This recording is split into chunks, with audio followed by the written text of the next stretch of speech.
असली पारस संत नामदेव की पत्नी का नाम रजाई था और परीसा भागवत की पत्नी का नाम था कमला।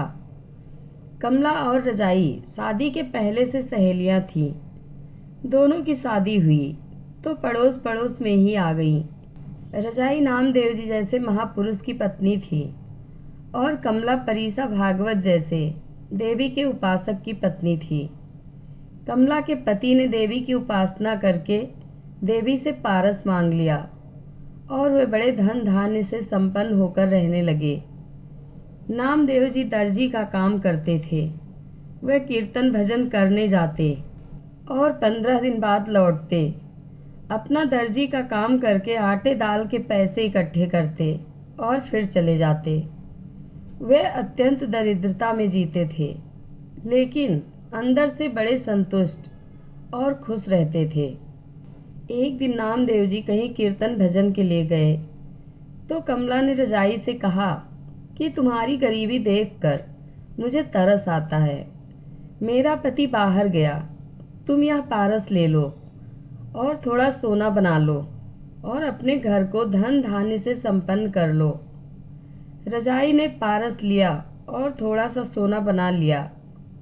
संतुष्ट व्यक्ति की मांग भी आवश्यकता की पूर्ति भर होती है। ऐसा नहीं कि 10 टन सोना बना ले, 1-2 पाव बनाया बस। नामदेव जी ने आकर देखा तो घर में बहुत सारा सामान, धन धान्य भरा भरा घर दिखा। शक्कर, गुड़, घी आदि जो भी घर की आवश्यकता थी वह सारा सामान आ गया था। नामदेव जी ने कहा, इतना सारा वैभव कहाँ से आया? रजाई ने सारी बात बता दी कि परीसा भागवत ने देवी की उपासना की और देवी ने पारस दिया। वे लोग खूब सोना बनाते हैं और इसीलिए दान भी करते हैं, मज़े से रहते हैं। हम दोनों बचपन की सहेलियां हैं। मेरा दुख देखकर उसको दया आ गई।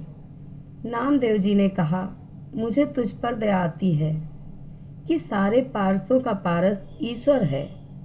उसको छोड़कर तू एक पत्थर लेकर पगली हो रही है। चल मेरे साथ, उठा ये सामान। नामदेव जी बाहर गरीबों में सब सामान बांट कर आ गए। घर जैसे पहले था ऐसे ही खाली खट कर दिया। नामदेव जी ने पूछा, वह पत्थर कहाँ है? लाओ। रजाई पारस ले आई। नामदेव जी ने उसे ले जाकर नदी में फेंक दिया और कहने लगे, मेरे विट्ठल पांडुरंगा, हमें अपनी माया से बचा, इस धन दौलत सुख सुविधा से बचा, नहीं तो हम तेरा अंतरात्मा का सुख भूल जाएंगे। ऐसा कहते कहते वे ध्यान मग्न हो गए। स्त्रियों के पेट में ऐसी बड़ी बात ज़्यादा देर नहीं ठहरती। रजाई ने अपनी सहेली से कहा कि ऐसा ऐसा हो गया। अब सहेली कमला तो रोने लगी। इतने में परीसा भागवत आया। पूछा, कमला क्या हुआ? क्या हुआ? वह बोली, तुम मुझे मार डालोगे, ऐसी बात है। आखिर परीसा भागवत ने सारा रहस्य समझा तो वह क्रोध से लाल पीला हो गया। बोला, कहाँ है नामदेव? कहाँ है? कहाँ गया मेरा पारस? कहाँ गया? और इधर नामदेव तो नदी के किनारे ध्यान मगन थे। परीसा भागवत वहाँ पहुँचा। ओ भागवत जी, मेरा पारस दीजिए। नामदेव, पारस तो मैंने डाल दिया उधर नदी में। परम पारस तो है अपना आत्मा। यह पारस पत्थर क्या करता है? मोह, माया, भूत पिशाच की योनि में भटकाता है। पारस पारस क्या करते हो भाई? बैठो और पांडुरंगा का दर्शन करो। मुझे कोई दर्शन वर्शन नहीं करना। हरि हरि बोलो और आत्मविश्रांति पाओ। नहीं चाहिए आत्मविश्रांति, आप ही पाओ। मेरे जीवन में दरिद्रता है, ऐसा है वैसा है। मुझे मेरा पारस दीजिए। पारस तो नदी में डाल दिया। नदी में डाल दिया? नहीं, मुझे मेरा वह पारस दीजिए। अब क्या करना है? सच्चा पारस तो तुम्हारी आत्मा ही है। अरे सत्य आत्मा है। मैं आपको हाथ जोड़ता हूँ मेरे बाप। मुझे मेरा पारस दो, पारस दो। पारस मेरे पास नहीं है, वह तो मैंने नदी में डाल दिया। कितने वर्ष साधना की, मंत्र अनुष्ठान किए, सिद्धि आई। अंत में सिद्धि स्वरूपा देवी ने मुझे वह पारस दिया है। देवी का दिया हुआ वह मेरा पारस। नामदेव जी तो संत थे, उनको तो वह मार नहीं सकता था। अपने आप को ही कूटने लगा। नामदेव जी बोले, अरे क्या पत्थर के टुकड़े के लिए आत्मा का अपमान करता है? जय पांडुरंगा कहकर नामदेव जी ने नदी में डुबकी लगाई और कई पत्थर लाके रख दिए उसके सामने। आपका पारस आप ही देख लो। देखा तो सभी पारस, इतने पारस कैसे? अरे कैसे कैसे क्या करते हो? जैसे भी आए हूँ आप ले लो अपना पारस। यह कैसे पारस इतने सारे? नामदेव जी बोले, अरे आप अपना पारस पहचान लो। अब सब पारस एक जैसे, जैसे रुपए रुपए के सिक्के सब एक जैसे।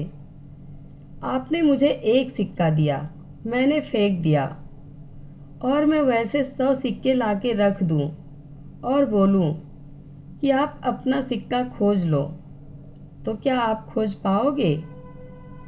उसने एक पारस उठाकर लोहे से छुआया तो वह सोना बन गया। लोहे की जिस वस्तु को लगाए वह सोना।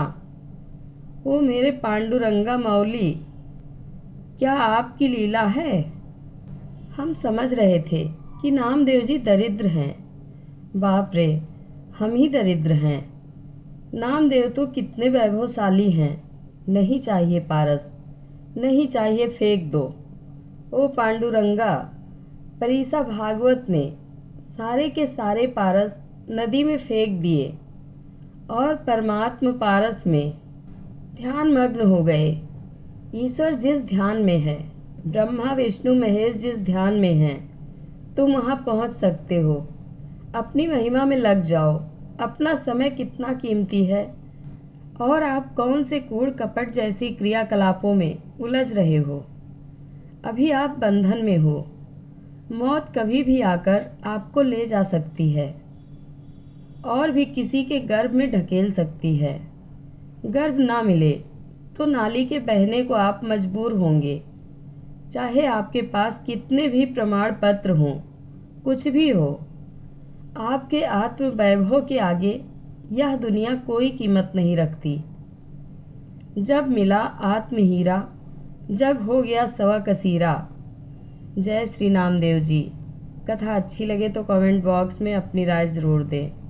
धन्यवाद।